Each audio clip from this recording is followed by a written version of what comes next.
Liam stood on the edge of his meticulously maintained patio, the scent of chlorine and freshly cut grass a familiar comfort. The late afternoon sun cast long shadows, painting his backyard in shades of gold and amber. His pool, a shimmering sapphire in the heart of his urban oasis, was his sanctuary.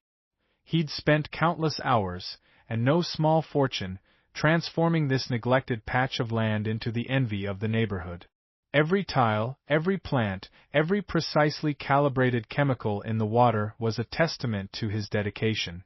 It was more than a pool. It was a promise kept to himself, a symbol of the peace he'd finally found after years of grinding corporate life.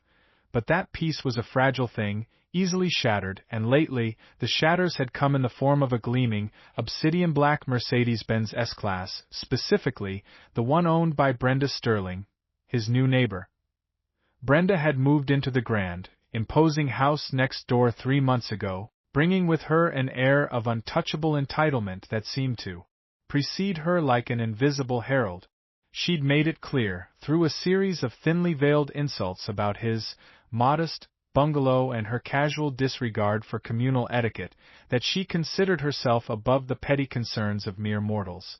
Liam had tried to be civil, offering a welcoming pie, even helping her wrangle a runaway cat, which, it turned out, wasn't hers but a stray she'd merely shooed away from her prize-winning hydrangeas. Each gesture had been met with a cool, dismissive politeness that felt more like a rebuke than acceptance. The current affront, however, was no mere social slight. It was an act of pure, unadulterated territorial aggression. For the past 3 days, Brenda's monstrous sedan had been parked directly over the gravel path that served as the sole, unobstructed entrance for heavy equipment to his backyard. His pool maintenance company, a team of dedicated professionals who brought in their larger pumps and filters for deep cleaning, used this access point. More critically, the heavy-duty crane for his upcoming patio extension, a project he'd planned for months, meticulously coordinating schedules, was due tomorrow morning. The crane operator had already called, confirming his arrival window. Without that path clear, the $15,000 extension project, already paid for in advance, would be dead in the water, quite literally. Liam had tried everything. On the first day, he'd left a polite, handwritten note tucked under her wiper. "Dear Brenda, I believe you might have inadvertently parked over my pool access. Could you please move your car when convenient? Many thanks, Liam." The next morning, the note was gone, but the car remained, a silent, mocking monolith. His attempts to call her had gone straight to voicemail. On the third morning, a Friday, his patience had worn thinner than old linen. He knocked on her imposing oak door, the polished brass knocker feeling ridiculously inadequate against its solid mass. No answer. He waited, then tried again, harder this time. Still nothing. He could hear faint classical music from within, a defiant, melodic barrier. He paced his own backyard, each circuit around the shimmering pool feeling like a tightening knot in his stomach. The sun was beginning its descent, painting the sky in fiery oranges and deep purples, but Liam saw none of its beauty. All he saw was the dark, unmoving hulk of Brenda's Mercedes, its tires precisely straddling his gravel path, its chrome gleaming with an insolent sheen. "This is ridiculous," he muttered, running a hand through his already disheveled hair. He pulled out his phone, his thumb hovering over the dialer for the non-emergency police line. What would he even say? "My neighbor parked her car on my property, blocking access," they'd laugh. Or tell him it was a civil matter, a homeowner's dispute. He pictured Brenda's smug face, her perfectly coiffed blonde hair, her eyes that always seemed to calculate the exact degree of his perceived insignificance. She would relish the idea of him groveling to the authorities over a parking dispute. Then, a new wave of panic hit him. The crane. Tomorrow. He couldn't reschedule without a hefty cancellation fee, plus the delay would throw off the entire construction timeline, pushing his finished patio weeks, maybe even months, into the future. He had a charity event planned for next month, a fundraiser where the new patio was meant to be the centerpiece. Brenda knew this. He'd mentioned it to her when she'd complained about the initial surveying noise. Had she done this intentionally? The thought sent a cold shiver down his spine, quickly replaced by a surge of pure, incandescent rage. He took a deep breath, trying to calm the frantic beating of his heart. He walked back to the edge of the access path, scrutinizing the car. It was angled slightly, the front right wheel perilously close to the edge of his pool's retaining wall. Crazy, though. The arm swung. Time, for a fleeting, impossible second, seemed to stretch, thin and elastic, before snapping back with violent force. The Mercedes, still attached to the massive hook, arced through the twilight air. It was a ballet of steel and hydraulics, a grotesque parody of grace, as the luxury sedan, a symbol of Brenda's unyielding status, became a dangling toy in Liam's hands. The groan of metal, the deep thrum of the tow truck's engine, and the collective gasp from the now visible cluster of neighbors provided the soundtrack to this extraordinary moment. For Liam, it was a slow-motion tableau of vindication.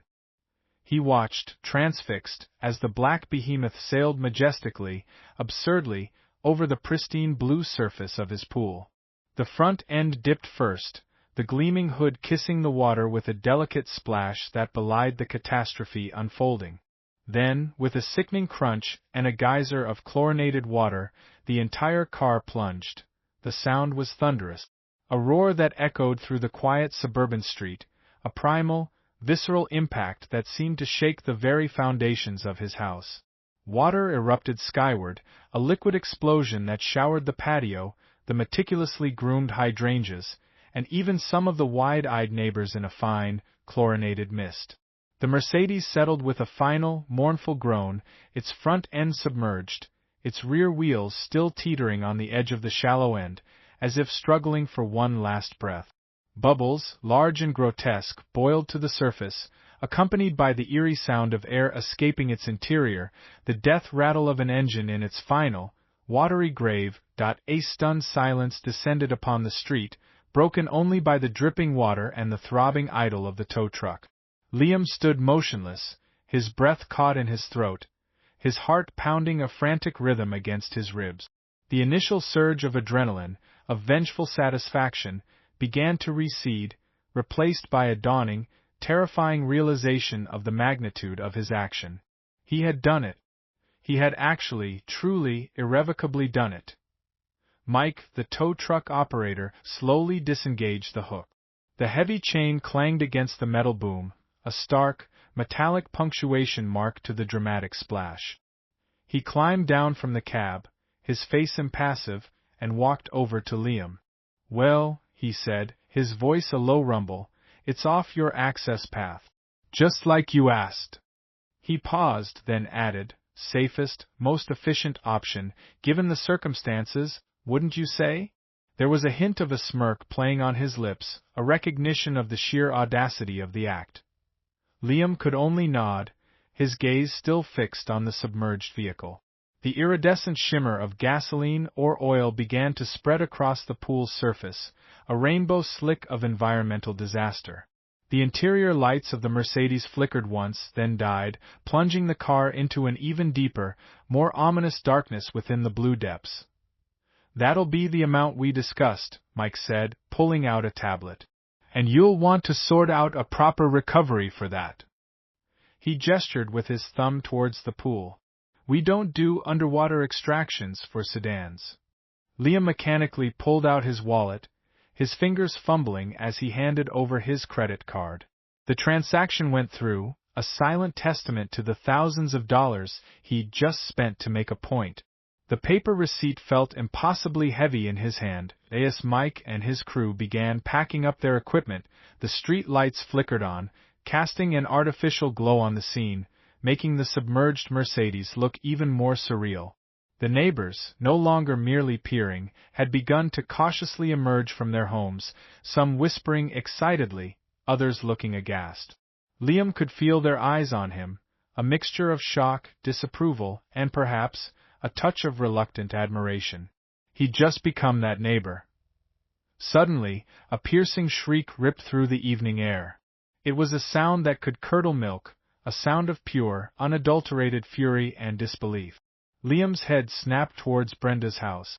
The front door was flung open with such force it slammed against the wall. Brenda stood there, silhouetted against the elegant interior lighting, her face a mask of horror. She must have just returned home, perhaps from an evening out, completely oblivious to the spectacle unfolding in Liam's backyard until this very moment. Her eyes, wide and disbelieving, swept from the monstrous tow truck, now retracting its boom, to the gathered neighbors, and finally, with a horrifying jolt, to her beloved Mercedes, half submerged in Liam's swimming pool. A choked sob escaped her, quickly followed by a roar of primal rage. "My car!" she screamed, her voice cracking. "What have you done? My Mercedes!" She stumbled down her front steps, her expensive handbag slipping from her shoulder to the ground, forgotten. Her perfectly styled hair, usually immaculate, seemed to bristle with indi. The flashing red and blue lights painted the darkened street in stark, pulsing hues, reflecting off the wet surface of Liam's patio and the oil slick shimmering on his pool. 2 patrol cars, their sirens now mercifully silent but their light bars still spinning a silent disco of authority, pulled up to Brenda's curb. 2 officers, a tall, burly man named Officer Miller, and a younger, more composed woman, Officer Chern, emerged. Their faces, illuminated by the flashing lights, were professional but wary, already anticipating a volatile scene. Brenda, still trembling with rage, rushed towards them, her voice hoarse from screaming. "Officers! Thank goodness! Look what this maniac has done!" She gestured wildly towards Liam's backyard, her arms sweeping dramatically towards the half-submerged Mercedes, which now looked like a beached whale in a luxury bathtub. Officer Miller, his eyes scanning the scene, took in the gaping neighbors, the dripping pool, and the undeniably expensive car protruding from it. He held up a hand. "Ma'am, please calm down. We need you to explain what happened, clearly and concisely." "Clearly? Concisely?" Brenda shrieked, her composure completely gone. "He threw my car into his pool. That's what happened. He deliberately, maliciously, destroyed my property." Officer Chern, already walking towards the fence line, peered into Liam's yard. Her eyes widened slightly at the sight of the Mercedes. This wasn't a fender bender. This was a scene straight out of a bizarre action movie. Liam, though his heart hammered, took a deep breath. He knew this was his moment to present his case, to appear rational amidst Brenda's histrionics. He walked towards the officers, his hands visible, an effort to project calm. "Officers, I can explain. My name is Liam Sterling. This is my property." He gestured around his yard. "For 3 days, Miss Sterling parked her vehicle over the only access path to my backyard. I have a major construction project starting tomorrow, involving a crane. Her car completely blocked access. And you decided to use a tow truck to put it in your pool?" Officer Miller asked, his voice laced with incredulity, his gaze now fixed on Liam. "I hired a specialized recovery service to remove a vehicle that was illegally trespassing on my property," Liam corrected, trying to sound as legalistic as possible. The tow truck operator determined, given the precarious position of the vehicle adjacent to the pool, that the safest method of removal that didn't involve damaging my property or the vehicle further was to lift it clear. The final trajectory was a consequence of the existing circumstances and the vehicle's position. He omitted the part where he'd actively, enthusiastically, agreed to the aquatic relocation. Brenda let out a derisive snort. "Lies. He's lying. He wants to pay for this. He wants to go to jail." Officer Chern, meanwhile, was talking to some of the neighbors, her notepad out. She jotted down notes, her expression unreadable. Liam saw Mrs. Henderson, a notoriously nosy but generally fair woman from 2 houses down, speaking animatedly, occasionally pointing at Brenda's house, then at Liam's. He hoped she was relaying the part about Brenda ignoring his attempts to communicate. Officer Miller turned back to Liam. Did you attempt to contact the owner, sir? Repeatedly, Liam affirmed, pulling out his phone. I have call logs to Ms. Sterling that went straight to voicemail. I left a written note on her windshield. I even knocked on her door multiple times, with no answer. I have witnesses who can attest to my attempts to contact her. He nodded towards Mrs. Henderson. Brenda scoffed. I was out of town. On a business trip. My phone was on silent. He's just making excuses for his criminal behavior. Ma'am, were you out of town for 3 days, and your car remained parked in the same spot unattended? Officer Churn interjected, her voice calm but pointed. Because several neighbors indicate the car has been there since Tuesday afternoon. And they also saw Mr. Sterling attempting to contact you. Brenda's jaw tightened. She shot a venomous glare at Mrs. Henderson, who quickly averted her gaze. My schedule is none of his business, and it certainly doesn't give him the right to destroy my property. Officer Miller sighed, rubbing his temples. All right, let's establish a few things. Miss Sterling, was your car parked on Mr. Sterling's private property, specifically obstructing an access path? Brenda hesitated, looking from her car to the gravel path, then back to the officers. It was partially on his property, yes, but it was only a small encroachment. A minor inconvenience. Minor inconvenience? Liam scoffed, unable to hold back. My $15,000 project, which you were aware of, was about to be derailed, Brenda. That's not a minor inconvenience. This is a clear case of vandalism and property damage, officers. Brenda declared, ignoring Liam. Heinta. The morning after, a strange, almost eerie calm had settled over Liam's property, a deceptive quiet that only amplified the colossal problem now submerged in his pool. The oil slick, more pronounced in the morning light, shimmered with unnatural colors. The Mercedes, its black paint dull under the water, looked like a sunken relic, a modern Atlantis in his backyard. Liam had barely slept. The adrenaline from the previous evening had eventually given way to a gnawing anxiety. He had won a battle, yes, but at what cost? He looked at his pool, once a source of tranquility, now a contaminated, costly disaster. He'd already made calls to environmental cleanup services and a specialized underwater recovery team, both of whom quoted staggering figures that made the tow truck fee seem like pocket change. His $15,000 patio extension suddenly felt like a luxury he couldn't afford, not with the looming bills from this unprecedented act of neighborly warfare that a new problem materialized with the rising sun. The crane, a truly enormous piece of machinery that dwarfed even Mike's tow truck, arrived precisely on schedule. The crane operator, a grizzled man with a perpetually unimpressed expression, surveyed the scene, the gleaming crane, the clear access path, and then the car in the pool. He simply shook his head. Mr. Sterling, he said, his voice flat, we can get this rig in. But I can't exactly swing a patio slab over that. He pointed at the Mercedes. The site's compromised. Safety protocols. We can't work with that hazard in the immediate vicinity. Liam felt a fresh wave of despair wash over him. But the path is clear now, he argued, gesturing. The path is clear, the operator conceded. The airspace isn't. And the ground stability around a compromised pool with a half-ton vehicle in it? Forget it. We're not taking that risk. We'll have to reschedule, and there'll be a standby fee for this morning. The words were a brutal punch to the gut. Liam had bought himself more time, but at the expense of his immediate plans and a growing financial hole.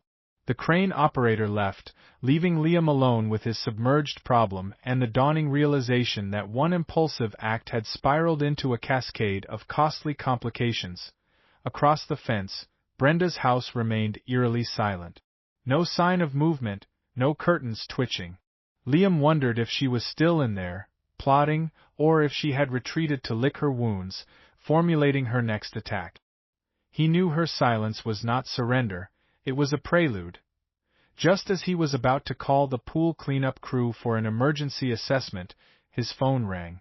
It was his insurance agent, a woman named Sarah whom he'd dealt with for years. Her voice was unusually grave. Liam, I just received a call from Brenda Sterling's attorney. A Mr. Maxwell Thorne. He's alleging malicious destruction of property, punitive damages, and is threatening a lawsuit seeking the full replacement cost of her vehicle, plus emotional distress. Liam's stomach clenched. But the police said it was a civil matter. They said I had a right to remove it. They said it was likely a civil matter, Liam, Sarah corrected gently. And while you had the right to remove a trespassing vehicle, the method of removal is what's under scrutiny. Submerging a car in a pool isn't exactly standard procedure. Her attorney is arguing that you acted with intent to cause extreme damage, far beyond what was necessary to clear the path. They're claiming your actions were reckless and malicious. Reckless? She ignored me for 3 days. She jeopardized my entire project. Liam protested, his voice rising. I understand your frustration, Liam, but from a legal standpoint, this is going to be a battle, Sarah said. Our legal team is reviewing the police report and your policy. We'll defend you, of course, but prepare yourself. This is going to be protracted and unpleasant. What about the damage to my pool? Liam asked, suddenly thinking of the oil and the likely structural damage. That's a separate claim, but it's all connected, Sarah sighed. This is messy, Liam. Very messy. Liam hung up, feeling a cold dread settle deep in his bones. Brenda wasn't just fuming, she was mobilizing. Maxwell Thorne. The name sounded formidable, like something out of a legal thriller. He imagined Thorne, sharp-suited and articulate, tearing apart his justification in a courtroom. He walked over to the fence, gazing at Brenda's silent house. He half expected to see her peering from a window, a triumphant sneer on her face. But there was nothing. Just the elegant, imposing facade, radiating an air of untouchable wealth and, now, simmering vengeance. A thought struck him. If Brenda was deploying a high-powered attorney, she wasn't just looking for compensation, she was looking for a pound of flesh. She wanted to humiliate him, to crush him, to make him regret the day he ever challenged her. The scale of her counterattack was far G. The news report, brief and sensational, played on a loop in Liam's mind. He watched it on his tablet, a grim fascination holding him captive. The reporter, her voice dripping with mock sympathy for the aggrieved homeowner, stood silhouetted against the backdrop of his backyard, where hazmat-suited figures moved like aliens around the submerged Mercedes.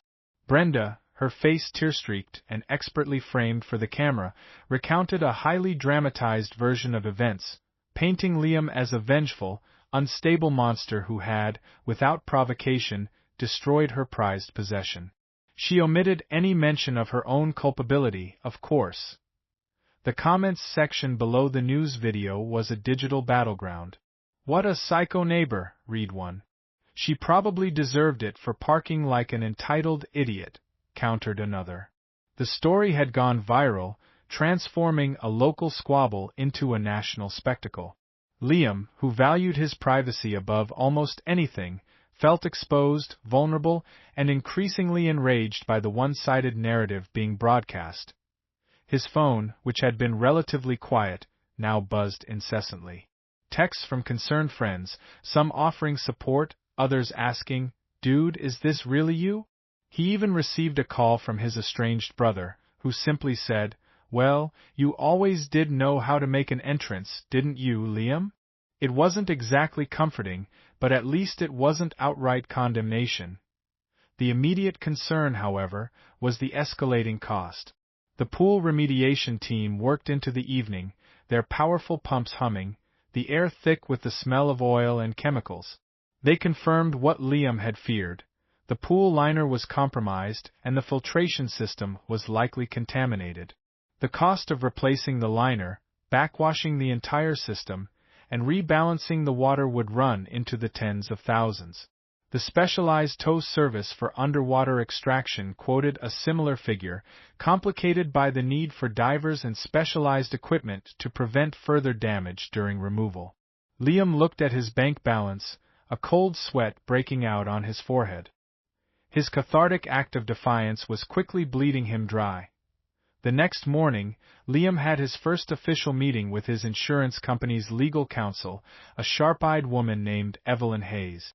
She was all business, her expression unyielding as she reviewed the police report, the tow service invoice, and Liam's documentation of his attempts to contact Brenda. "Mr. Sterling," Evelyn began, her voice crisp, "while your actions were unconventional, the core issue remains Ms. Sterling's trespass. However, the optics of a luxury vehicle in a swimming pool are not in your favor. Mr. Thorne will leverage that for all it's worth." "But I had a crane coming," Liam insisted, feeling a surge of the familiar frustration. "And she just ignored me." "We understand your position," Evelyn said, without a flicker of emotion. "Our strategy will focus on her willful neglect and the necessity of clearing your property. We'll argue that the method of removal, while extreme, was a consequence of her deliberate obstruction and the unique circumstances she created." She paused, fixing Liam with an intense gaze. "However, prepare yourself for a counter-argument that you had other options, less destructive options, and chose the most damaging one out of malice. Mr. Thorne is known for being aggressive." "Malice?" Liam scoffed. "It was frustration. She pushed me." "Frustration is not a legal defense for property damage, Mr. Sterling," Evelyn said flatly. "We need to demonstrate that this was a legitimate, albeit dramatic, exercise of your property rights."